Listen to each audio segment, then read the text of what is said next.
Mwanamke anakabiliana na changamoto nyingi sana, zikiwemo za kijamii, kiroho, kimahusiano.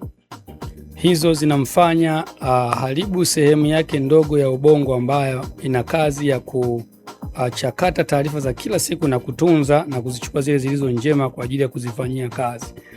Sasa pamoja na changamoto hizo, kiroho Biblia inamtambua mwanamke kama mtu muhimu sana. Kwenye kitabu cha Mwanzo nilichozungumza, ile sura ya 2 mstari wa 18 inamtambua mwanamke kama msaidizi, na ndivyo ilivyo. Biblia inamchukulia mwanamke amebeba jua, amebeba mwezi, amebeba nyota. Hizi ni lugha za kimafumbo kwenye ile Ufunuo 12 mstari wa 1, ni lugha za kinabii. Anaposema amebeba jua, manake jua inatafsiri amebeba mtu anayeitwa baba, yeye mwanamke amembeba. Anaposema nyota, manake amebeba watu wanaoitwa watoto. Lugha hizi za mafumbo. Lakini anaposema mwezi, manake amebeba na wanawake wengine. Kwa hiyo kibiblia mwanamke ana nafasi kubwa sana, ndio maana nikasema ni sawasawa na nafasi ya Roho Mtakatifu kulingana na majukumu yake.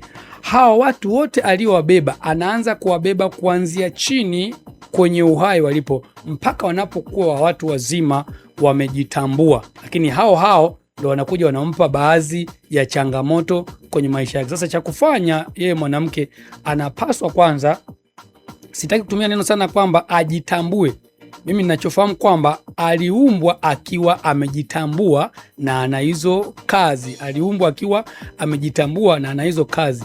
Ila ninachotaka kusema, nitumie neno kwamba asikubali kufifishwa, kwa sababu amebeba jamii yote hii katika ulimwengu na kwenye mazingira ya kila namna. Kwa hiyo kiroho Biblia inampa mwanamke nafasi kubwa sana kuliko tunavyofikiria. Kama Roho anakuwa kwa ajili ya kutukumbusha na kutuombea, basi hata mwanamke anakuwa na nafasi hiyo. Kama Roho ni mlinzi wa kutengeneza kila kitu kwenye maisha yetu, na mwanamke vivyo hivyo kwa nafasi hiyo ya msaidizi, basi ni mlinzi. Tuna nguvu 7, basi hata 3 tu tuachie leo, alafu hizo nyingine zilizobaki tutazitafuta siku nyingine kutoka kwako. Karibu. Asante. Nguvu ya kwanza, ana nguvu ya macho ya kuona. Alafu nguvu ya pili, anayo nguvu ya kutamka. Akishaona, akitamka jambo hakuna kutoka. Alafu nguvu ya tatu sasa, anayo nguvu ya kushawishi.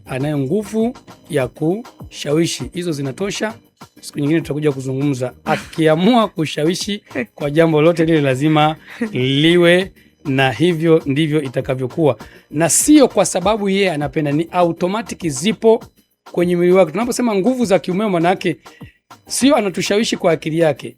Ile nguvu ndio inavuta, wakati anakwambia yeye ndio inakuvuta. Ni kama sumaku inavyovuta kitu kisogee, ndivyo inavyokuwa. Anapokuangalia kwa nguvu ya macho, ya mtazamo wa kuona mbali, sio kwa sababu ya yale macho yake. Sasa hivi wengine wanaweka na madoido, wanaweka, sio hiyo. Sio hiyo. Ile nguvu ya macho ya kuona mbali, kwamba anaona kitu fulani anatakiwa kifanyie kazi, hiyo inavuta. Asante. Unatuacha na kiu kubwa sana mwinjilisti. Yaani kama tunatamani kusikia hizo nguvu ambazo tuko nazo tuweze kuzifanyia kazi. Sema sasa, ndo hivyo, muda wetu nao unatutupa mkono.